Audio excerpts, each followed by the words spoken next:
The title of the talk is Embracing the Extremes in Organ Preservation, and the talk will be given by Dr. Korkut Uygun, who is a professor of surgery at Harvard Medical School.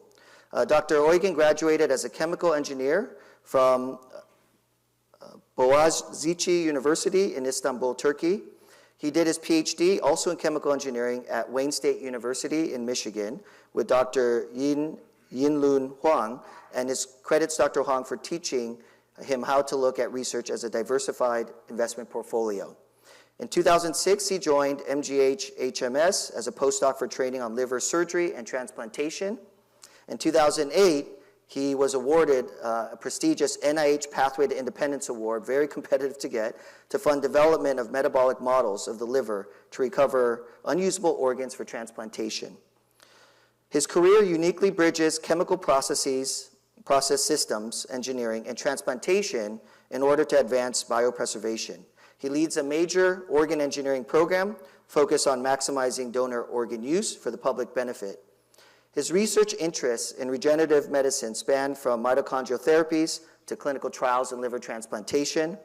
Particularly well known for pioneering sub-zero organ preservation, impressive, he successfully translated preservation technologies to human liver and kidney models, resulting in 2 successful spin-off companies and media coverage in The Economist, Scientific American, BBC, and the New York Times. His research has been funded by multiple federal agencies like NIH, NSF, DoD, and he's also the director of the research for NSF ERC ATP Bio. There's a booth, a table outside, where he is working together with our university here and MGH, where that center is directed by Dr. John Bischoff, our director of IEM. He has authored over 130 peer-reviewed publications and holds 15 patent applications. So impressive record and an exciting talk that I think this community will greatly enjoy. It's a MedTech conference, but we're thinking and being exposed to real organs and how to preserve and maximize the benefit. So thank you, Dr. Uygun. Looking for your talk. Thanks for the kind introduction. Thank you. It's an honor and a pleasure to be here. As Hubert outlined, I'm actually an engineer by training. I have 3 degrees. They are all in chemical engineering. Just by spontaneity and luck, the muses led me towards the field of transplantation. One consequence of that is that, as John calls them, I have a lot of Korkut slides, which means they are organs being perfused by blood. This is the DMD conference, so hopefully it will be okay for everybody, but apologies in advance. Let me start by acknowledging the gods of disclosures that I have a number of patents and companies and everything else. In my defense, if I don't do that, I don't get promoted. So human beings die because one of our vital organs fail. It's your heart, your liver, your lung, something like that. Now, if you're hit by a bus, I don't think modern medicine can help you. But if it's a chronic organ failure, then there's actually a solution to that, which is the field of transplantation. We just put a replacement part for the organ that failed. The estimate is that about 1/3 of all the deaths could be postponed very significantly if we had these replacement parts for human beings. The problem is, of course, the problem is actually twofold. One is we don't have enough organs to go around, and this is actually well publicized, and I'm not going to talk too much into detail. But if you're looking at it from an economic perspective, we transplant about 150, 160,000 organs across the world. And if we had enough parts and enough technologies and the logistics to distribute these organs, the total addressable market, just as a back-of-envelope calculation, is more than 1 million transplants, which equates to about $1 trillion market across the world. So it's certainly a very big field. Now, on the supply side, I'm happy to report there are multiple technologies coming online. One of them is bioartificial organs, and actually Minneapolis has a number of companies quite active in this field. The second one is xenotransplantation. These are gene-edited pig organs that are made sufficiently compatible with humans. There have been multiple successes clinically, some of them in MGH. I'll get into them a little bit. A big clinical trial is actually starting late in this year. But even if we just talk about human organs, we are actually utilizing just a fraction of the organs that are donated. More than 200,000 people actually say, I'm an organ donor, you can take my organs. And we take about 20,000 or so. So like there's almost a tenfold lack of utilization. I'm an engineer, so I can take some blame there, but it's a technology barrier for me. The clinical standard, the way organs are preserved today in Minnesota Medical Center is static cold storage. What this means is that you procure the organ, you flush it with the specialty solution. University of Wisconsin solution is the best known one, and put it in a box of ice, and then run to the where the recipient is as fast as you can. I mean, technically you take a plane or a helicopter ride, but it's still quite a ride. Because the organ is actively suffocating. Now, we put it on cold, which is good because at a physiological temperature, normothermic temperature, the organ will basically perish within about 30 minutes or so, depending on the organ. Once it's in cold, it actually extends to in the order of hours. But regardless, we are not giving it any oxygen, we are not supplying any nutrients, we are not withdrawing any of the byproducts, and the organ effectively perishes. There are three consequences to that. One, since this preservation is actually punishment, only organs in mint condition can actually go through this process and then can be expected to function in an already sick patient. That means we can only use ideal organs, mint condition organs, typically DBD donors. These are brain dead individuals. If there's already, heart has already stopped, then things become difficult. Second, this is a static organ on ice, so the injury actually doesn't reveal itself. So you don't know if that organ is actually going to function once you put it in. It's difficult to do a functional assessment. Third, and that's really the focus of my talk, I've led multiple clinical trials. One of them is an interventional study on perfusion going at MGH. But I think the more interesting topic for today is the limitation of storage time. Because right now, the gift of life that is transplantation limited to regional organ sharing. In Boston, if you have a donor, our region of sharing, effective region of sharing, technically you can share more, but typically we are limited to New England states. So if it's a heart that can be preserved on ice about 6 hours at max, and the average is more like 3 hours, if the ideal recipient here is in Minneapolis, it's not going to happen. Liver is 9 hours, so we could probably send it here, but then forget about California. There's just not enough time to procure sand, get everything ready, the patient ready, etc. Now, if we can extend that duration to in the order of days or weeks, which is not terribly much if you think about it, then suddenly the world is our oyster. We can actually leverage the economies of scale. We can optimize matching globally. We can actually reduce the loss and increase patient outcomes because these are better preservation technologies. There is a big cost effect to this because right now transplantation is multiple emergency surgeries that have to be scheduled at the same time. Multiple ORs, multiple teams go in, procure their organs, and run to wherever the recipients are, which are not at the same place. There's a big chunk of cost to that. Every transplantation, including patient stay, et cetera, costs $1 million to $1.5 million. If this is actually possible to do on a scheduled basis, suddenly this becomes not elective, but certainly well-scheduled surgery.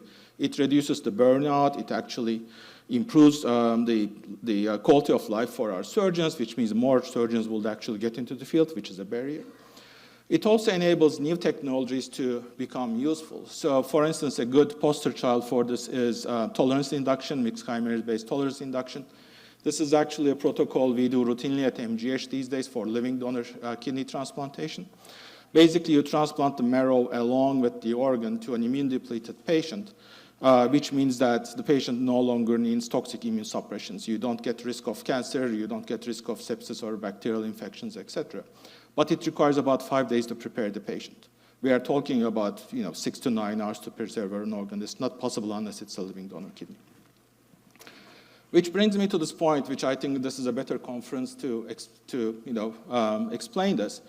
There is really no cold chain for transplantation. Today, we can go to Whole Foods and buy lamb chops from New Zealand and tomatoes from Chile. We won't think twice about doing this. We don't have anything like that in transplantation. For blood transfusion, we can actually preserve blood for up to 42 days. So in case of an emergency in Japan, we can easily send them blood from here and the other way around. Transplantation world doesn't live like that. And in a way, it has evolved around that lack of time. So the culture doesn't even understand that they do need a cold supply chain. And that's where we are trying to go towards. That being said, the field is certainly aware of the limitation of the preservation technology. So this field has actually been being revolutionized by machine perfusion technologies over the last decade or so. There have been multiple multi-site randomized trials. These devices are effectively artificial bodies. So they have the equivalence of a heart, which is usually a pump, lungs, which is an oxygenator, and a whole bunch of other technologies, which I think is more interest to you guys here. And they enable the organ to be functionally preserved and even recover from the injury, especially the ischemic injury during the procurement progress and the donation process. We led the TransMedics liver trial at MGH, and in our hands, the utilization was increased by 50%. Keshav JS Toronto showed that for lungs, his increase in utilization is almost 100%. And actually, these days, our volumes at MGH for liver has almost doubled, and so I think we are at about 100% increased utilization too, which is amazing, which is, again, one of the reasons I'm thinking the supply side problem is actually on its way to be solved. That being said, most of these devices are designed for different purposes. So if you walk to my lab today, there will be a lot of oxygenators from Medtronic, thank you, and Liva. We absolutely love our Piccolos and iStats from Abbott, and again, thank you. The cabinets are basically catalogs of Boston Scientific and Johnson & Johnson, because we use everything from sensors to luer lugs to catheters and everything. That being said, these technologies are not designed for preservation. They are usually designed for ER, trauma uses, or vascular surgery. So there's a lot of need to use these things, develop these things better for a much expanded field of transplantation. To give you one example, I'm a chemical process systems engineer by training. I have many friends who work in pharma, designing antibodies and whatnot. When we do a batch process in chemical industries, I have multiple sensors that give me data at a hertz range. These technologies, like the iStats, are designed for patients where you get a blood sample, put it in a cartridge, wait for 10 minutes, and you get the data. I can't really do advanced model predictive control, which is actually what my PhD is on. With that kind of data, I need so much more technology in my hands.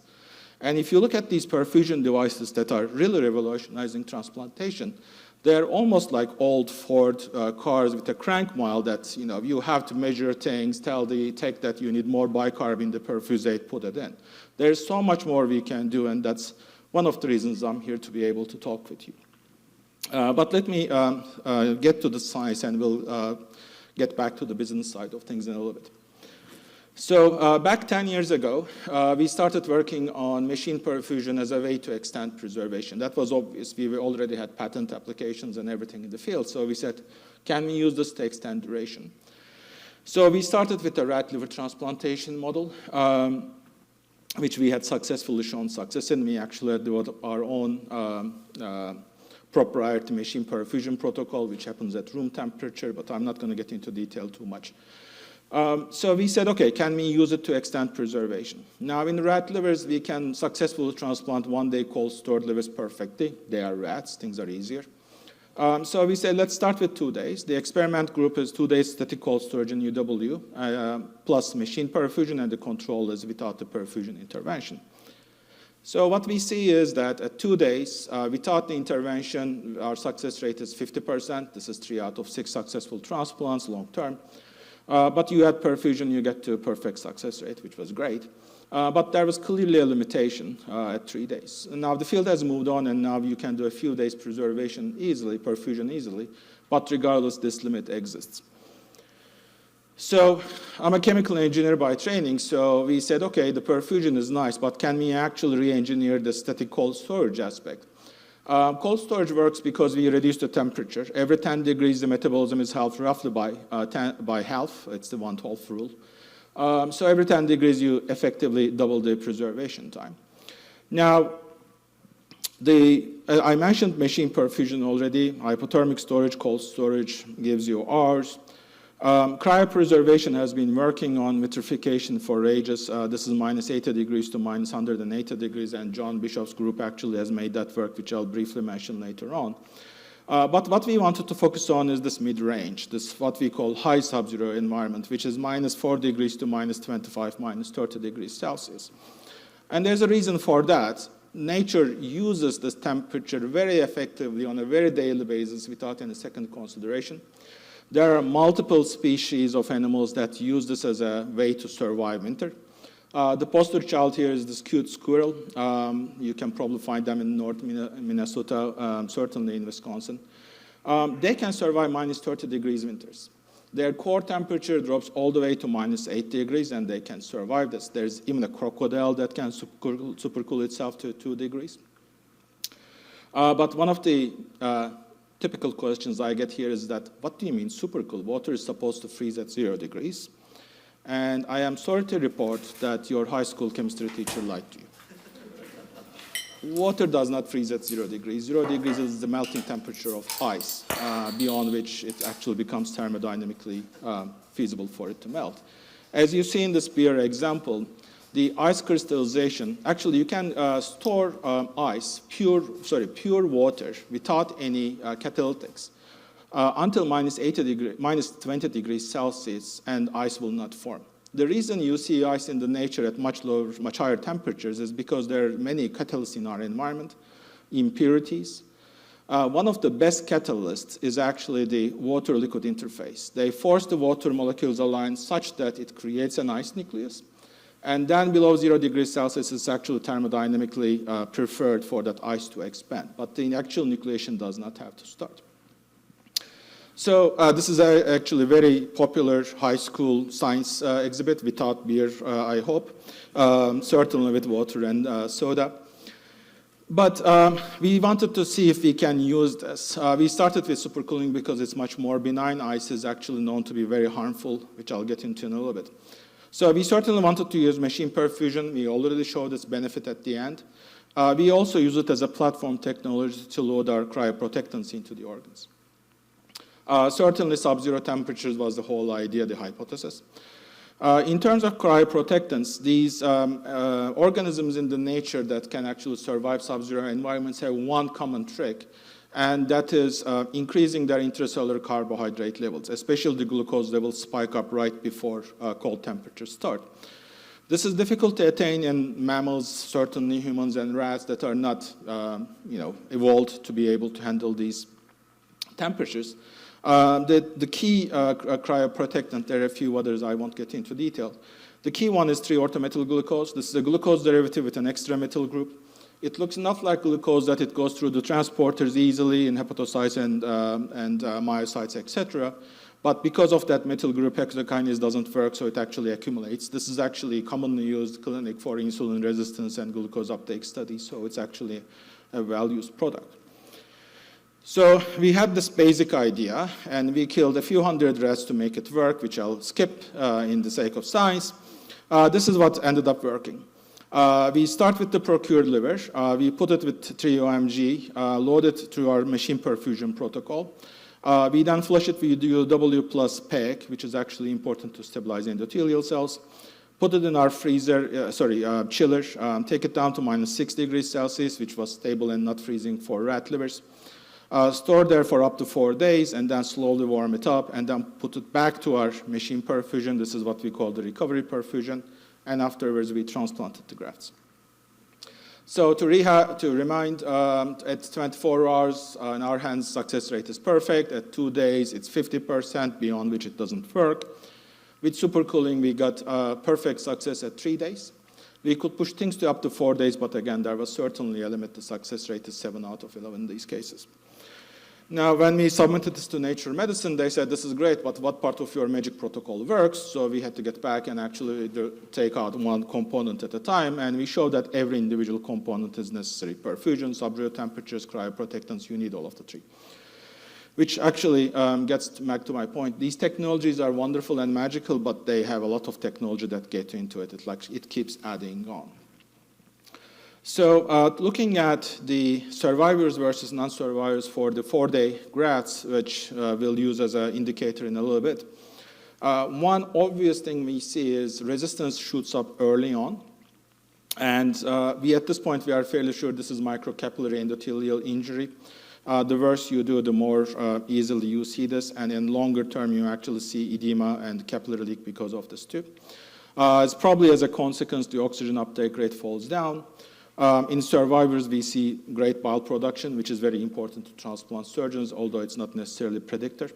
And also in our preservation supercooling method, the ATP levels and actually energy charge levels are much higher compared to cold storage controls. So this was all good, but we've cured every disease in rats and mice twice over. Doesn't mean it translates. So indeed, we tried to translate this to human organs, and everything just froze. This is Rainier. He did his PhD with me. It's just a sample liver. So we had to not quite go back to the table, but improve our protocol. I'll just summarize this. We added a few more cryoprotectants, glycerol and trehalose. Again, these are well-known cryoprotectants used commonly. We actually had 2 more perfusion steps, hypothermic perfusion steps, to be able to deliver the CEPAs uniformly. And in hindsight, this is obvious. A rat liver is 15 grams. A human liver is 1.5 kilos to 2 kilos. So you really need to pump you can't really hand flush everything and get the CEPAs to the periphery. You also need to gently remove them. Otherwise, there is sustained injury to the endothelium. These are human livers, so obviously we're not going to run to the clinic and put into a real human being. So instead, we did a simulated transplantation, which is 2-hour perfusion with whole blood, reconstituted blood. So the experiment here is basically an uninferiority trial. The liver comes to the lab. We put it on our first pump. While we are loading, we assess its levels, resistances, oxygen uptake rate, etc. We then subject it to sub-zero preservation. At that point, we dared to go only 20 hours. And then we do the recovery perfusion, and we compare before and after. So if there's no injury, they should behave exactly the same, versus if there's injury due to sub-zero storage, you'll see the various markers go up or down. The livers that come to us are obviously research quality livers. They are rejected for a reason. Typically, they're on ice for more than 15 hours. And again, we kept them on our sub-zero storage protocol for more than 27 hours, which is about 3 times the average a human liver goes through. So the comparison here showed that there was basically no difference before and after. Resistance is exactly the same and stays low. There's no early spike that I showed you before. Bile production is at the same rate. ALT and AST are actually quite low. In this case, we were happy, but I think that's because we got good livers in the lab at that time. And the energy charges both at the same levels, and more importantly, the livers actually increase their energy charge. This is ATP, ADP, and AMP during perfusion, which shows you that mitochondria are actually functional. And when we subjected these livers to simulated transplantation with whole blood, we showed that everything was stable. In this case, you are basically seeing if something really falls down, if the liver explodes or melts down in your hands or anything like that. Blood is usually quite injurious to the endothelium if you didn't do things right, and we didn't see anything like that. I don't know if Tim Pruitt is in the audience, but he was here. He would say your lactate is not going down, which is what you want from your livers, but we are still happy given that these are rejected livers, and so was Nature Biotech. So this is good. We are now at minus 4 degrees Celsius for human livers. The next barrier was, what about freezing these things? So freezing allows you to go down to minus 15, minus 20 degrees Celsius. Again, there is an organism that does this on a routine basis. These are Rena sylvatica, also found in North America and the Arctic Circle. These guys actually freeze and survive more than 200 days in lab conditions. And instead of explaining to you, I'll give you the giant of this field can story. That were caught last night.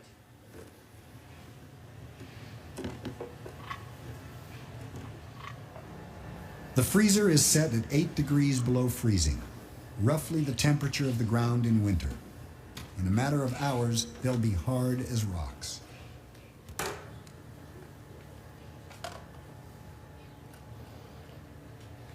We have fully frozen Rana sylvatica wood frogs. They're probably 50–60% ice now.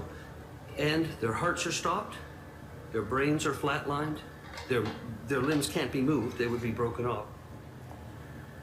Yet they're still alive. But the most amazing thing is the fact that the wood frog comes back to life.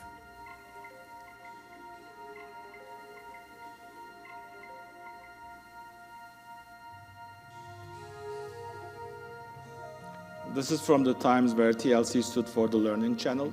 Over a couple of hours, I looked at their programming as I was flying here, and it's not good.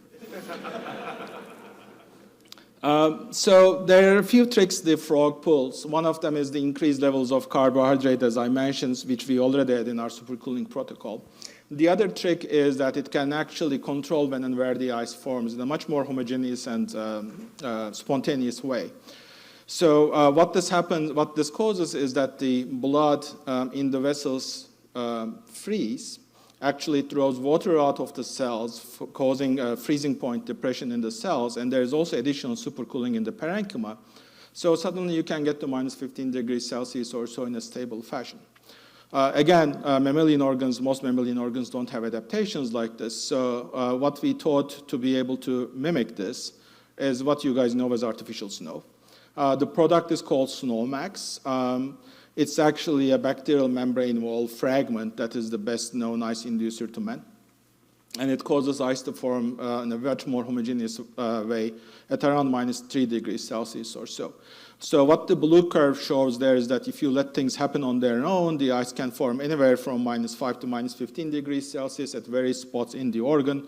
That causes a lot of osmotic imbalances that are very harmful. It also causes the wrong kind of ice to form, the more crystalline, more hard ice to form.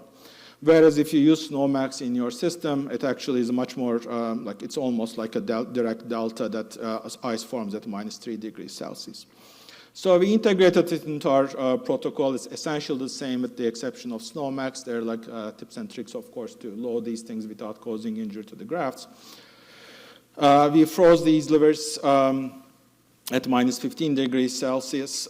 This was published a few years back in Nature.com, so all the details are in gore detail if you want to go back and look.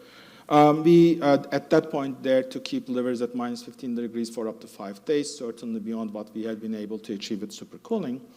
And the results looked quite good, especially the histology. It's not perfect. We saw some ALT was actually getting somewhat high. But we were able to scale this up to pig livers. This is quite fresh. The paper is actually being submitted to Nature Biotech this week. But it was presented at the ATC. So the protocol is essentially the same. We have the subnormothermic initial loading and hypothermic extra CPA loading pump.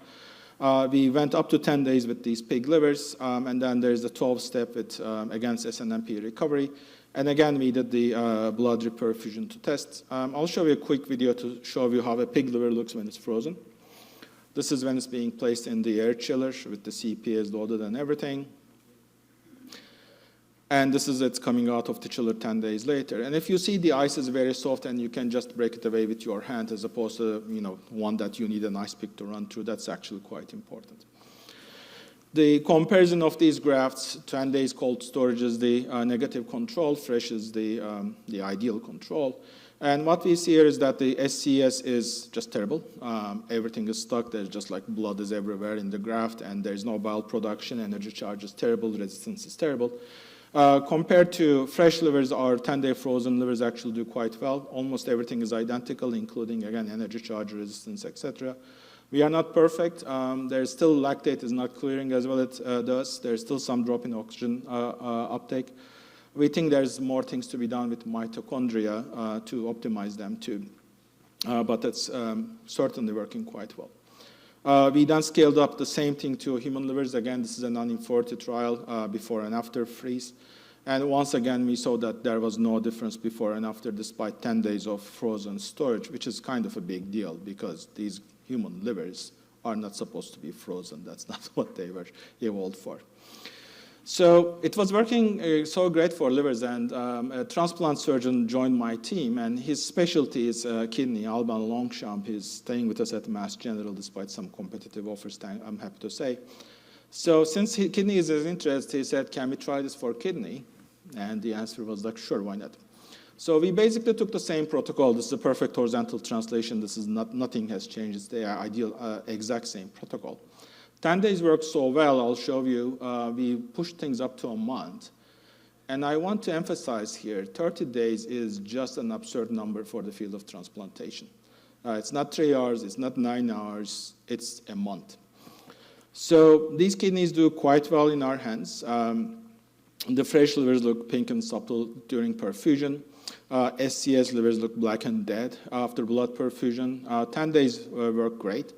30 days in gross macro, you don't actually see any injury. If you look at histology, there's some endothelial damage, so there's certainly a little more work to be done there.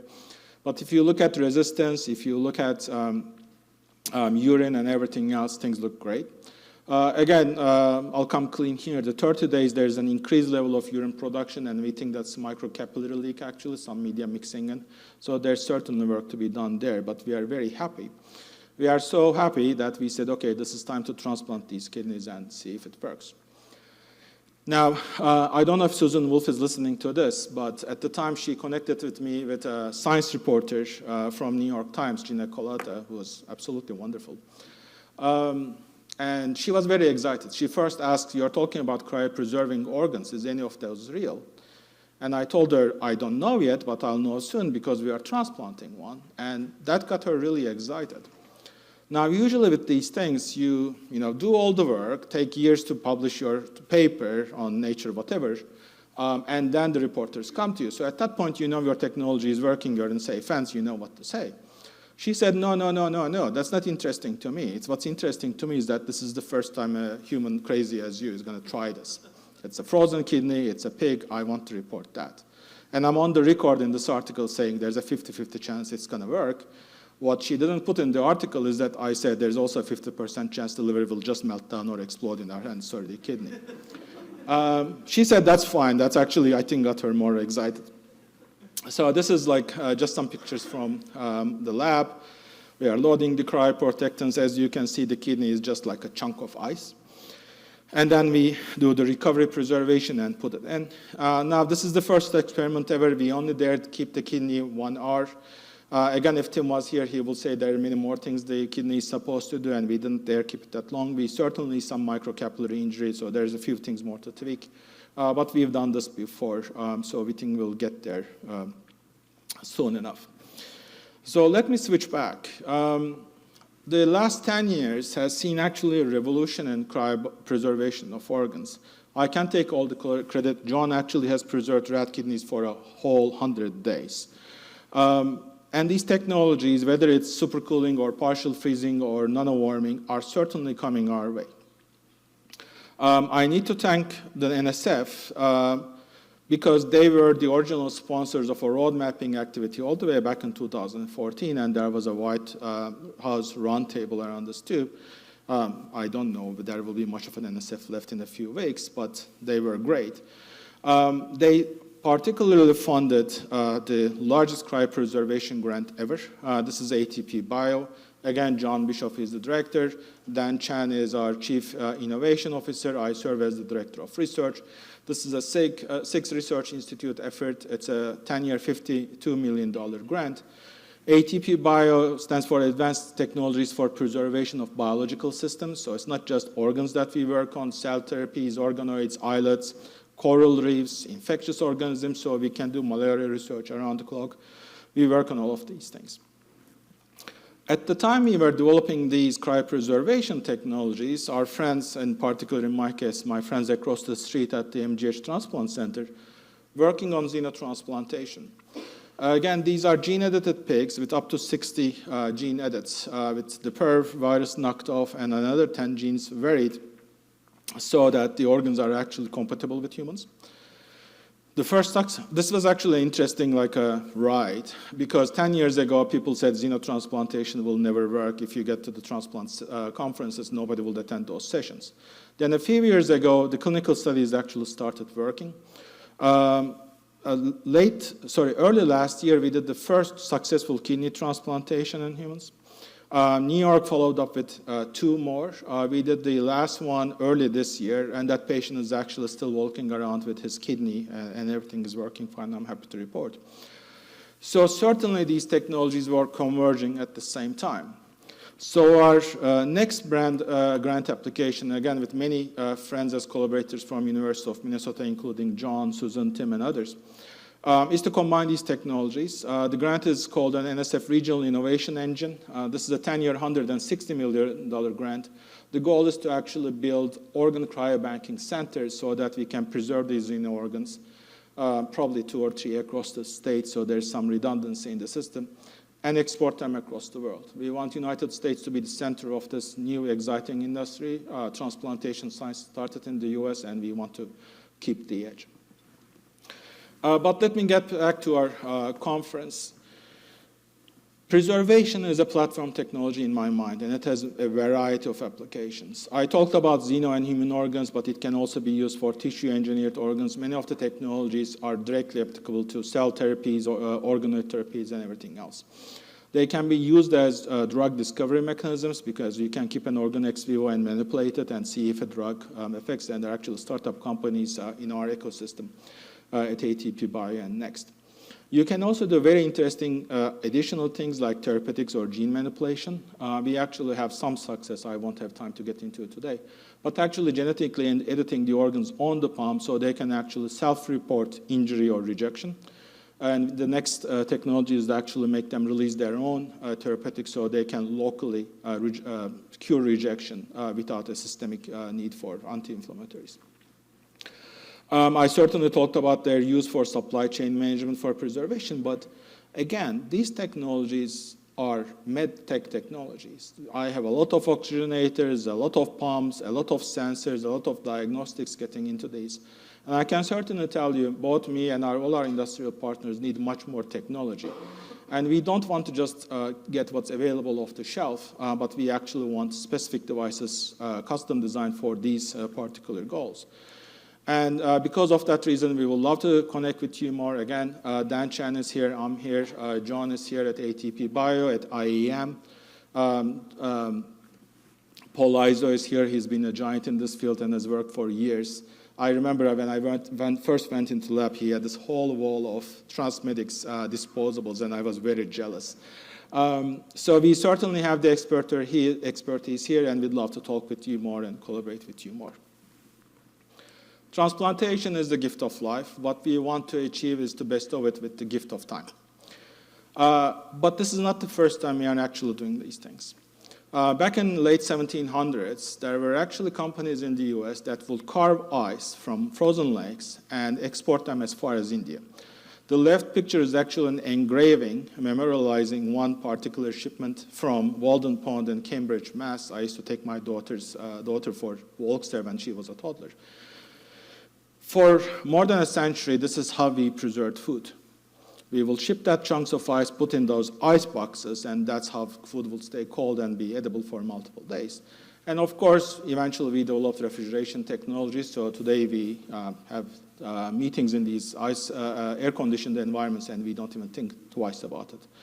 What I hope is that 100 years later, when our grandchildren need an organ for transplantation, hopefully not often, they will be able to get it just in time, whenever they need it, and they will not even think that there was a time they had to get on a waiting list and wait for ages, hoping for life. With that, thank you all for your time, and thank you all for being here. There are lots of people to talk about. Hubert certainly, John certainly for inviting me, and again, all my colleagues at the University of Minnesota, I'm very thankful to them. Thank you all again.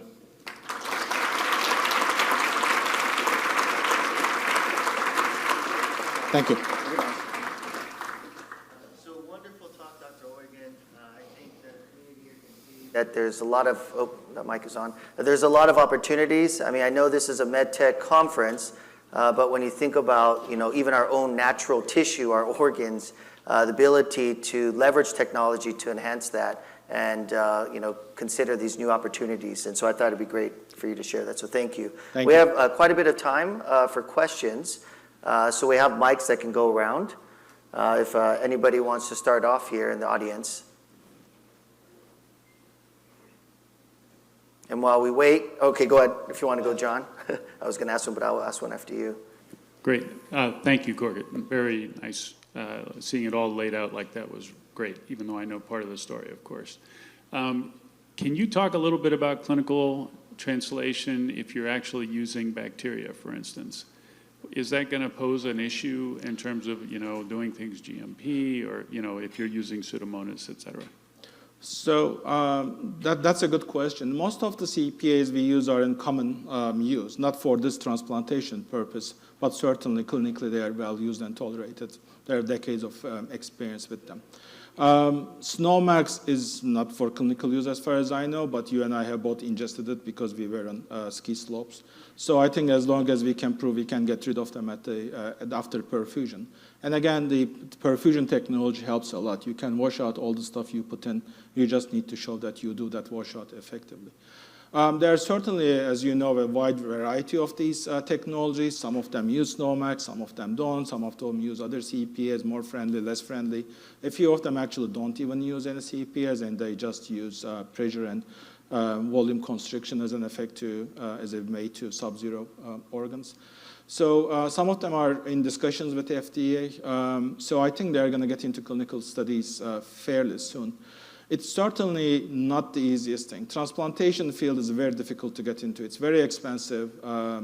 The organs, if they fail, the patient dies. That's not a good thing. Kidney is probably easier because of that. You can always get back to the dialysis, so that's probably an easier way of entry.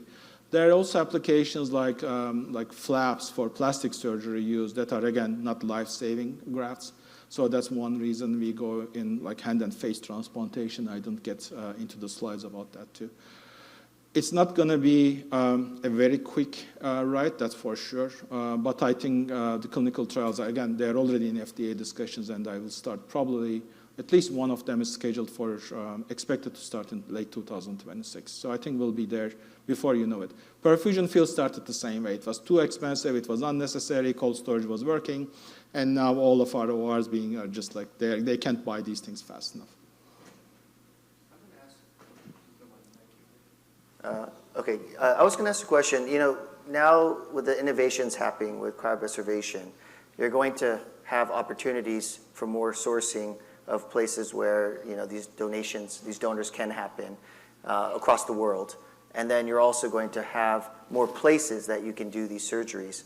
So as the technology is coming with cryopreservation, you know, how do we view scaling up for actually getting the organs, but also then implanting them?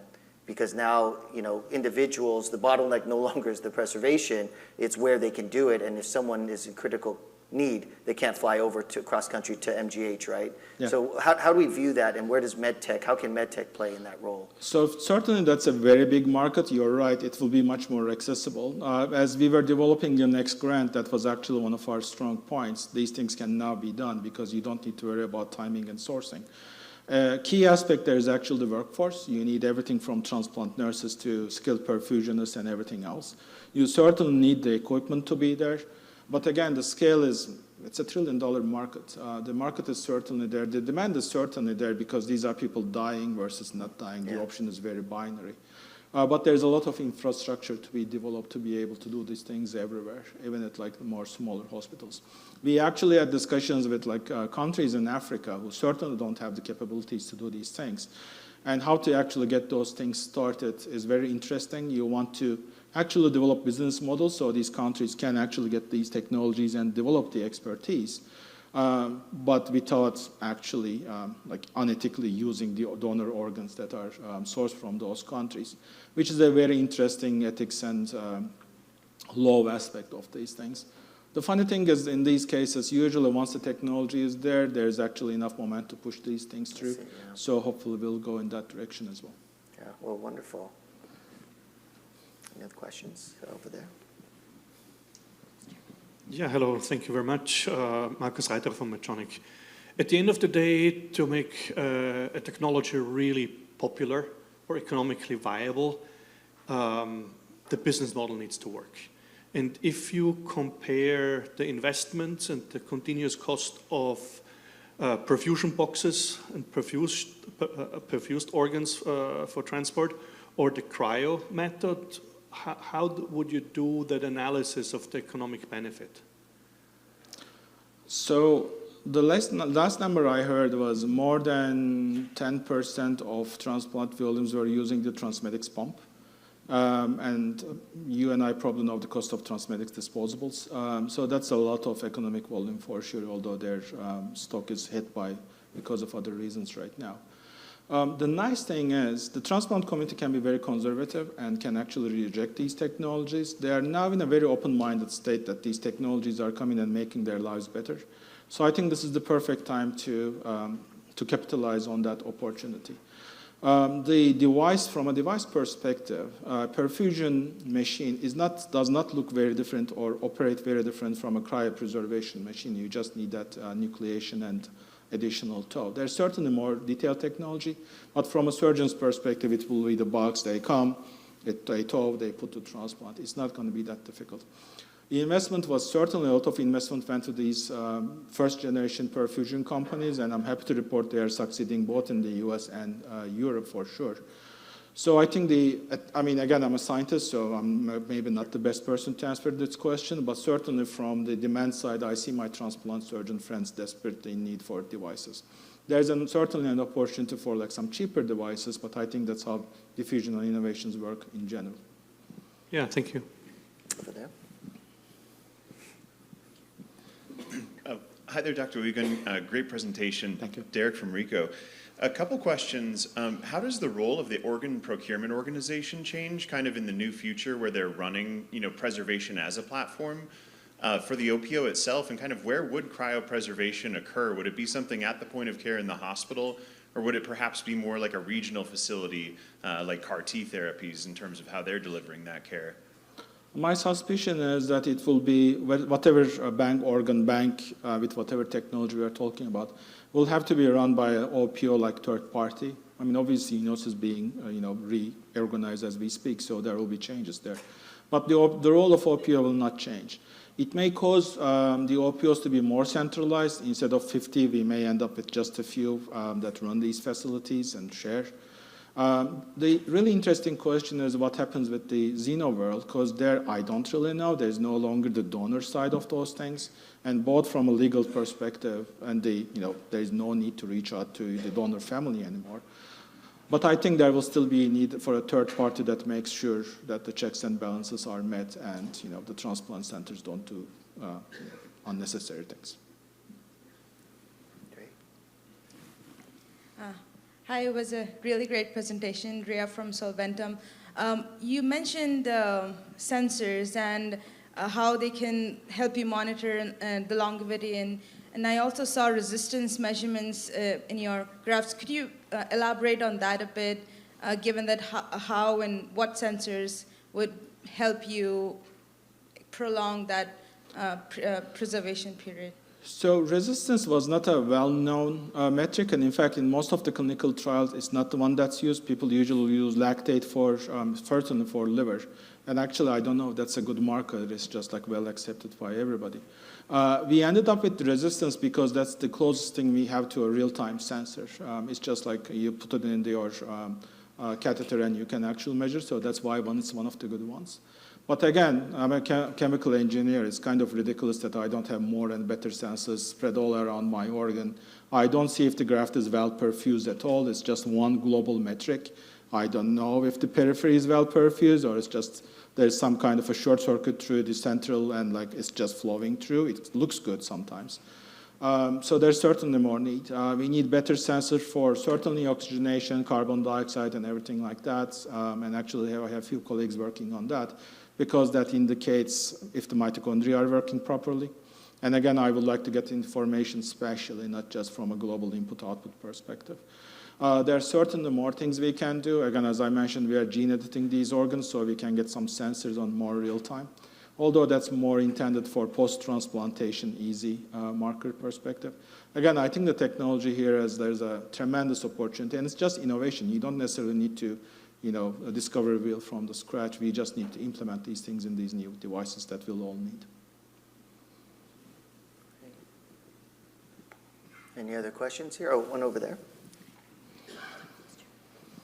Hi, thank you so much for your talk. I'm curious if this methodology can help open up potential for testing functionality of an organ before transplantation. You had mentioned that they can't really test whether it's going to have pitfalls or failure moving on, but do you feel this would provide an opportunity for them to test an organ's function before the actual transplantation? Absolutely. This is kind of funny you say this, because when we were submitting these grants 10 years ago, the reviewers blamed me for putting the cart before the horse. But now this is actually one of the key things these things are used for. You have the organ in front of you. The surgeon can see, can feel, can look at a variety of markers, limited as they may be. There's still a lot of function there. So it's actually being used. The difficulty or limitation right now is that we don't have these randomized trials saying that this is the marker you use and don't be fooled by that other marker. We actually have one. I need to review the paper after the conference. That shows lactate is not necessarily a good indicator, for instance, which was surprising to us. So there are certainly studies like that coming online, and probably in 5 years or so, we'll actually know what to look for each individual type of organ, and will be much safer. And that's actually a big deal, because again, because of the way transplantation is reimbursed by CMS, in US, you need to have over 90% success rate. You fall below that line, the insurance companies stop paying you. So the transplant surgeons are incentivized to be very cautious with the organs they transplant. So once we actually have quantitative objective measures, they can say it's not on me to choose the organ. This is what the marker said, and they will get reimbursed even if they are taking a little bit more risk. We are already seeing those increased risk-taking behavior thanks to perfusion devices being able to judge. So I think that alone is actually one of the key reasons the utilization is being increased so significantly. Thank you. Okay, any last questions? One last question? You want to do one last one, John? And then we're good on time here anyhow, so. So I'm gonna push you just a little bit. Do you think that there is a market for organs that are not good for transplantation? In other words, what about a diseased organ or an extended criteria organ or some of the organs that go in the trash now? Is there a reason why we might think about using them, or why we might cryopreserve them and they might be used for some other reason, or parts of them might be used? Not only there's a market, there are even startup companies in this field. They are certainly ideal test beds to test your pharmaceuticals. You have a liver in front of you, functional for days. You can see if your drug is having any toxic side effects, how phase 1, phase 2, phase 3 metabolism is working. Same thing for other organs. There are also opportunities to utilize components of this organ, like primary human hepatocytes. We still can't expand them in vitro, for instance. And they're a big admetox source for, again, studies for pharmaceutical industries. So certainly these perfusion systems enable us to gather more cells and possibly more other types of tissues. One of the ideas is actually use the mitochondria from these discarded organs for therapeutic purposes as well. Certainly there are a lot of opportunities there, and I think the market is already starting to explore them. Thanks. Well, I want to thank you again, Dr. Uygun. This is amazing work. Thank you for sharing the gift of life story. And I know we're going to see more of the highlights coming in future years. So thank you so much for Thank you. time. Thank you, everybody. Yeah. Thank you so much. Yeah. Yeah, thank you.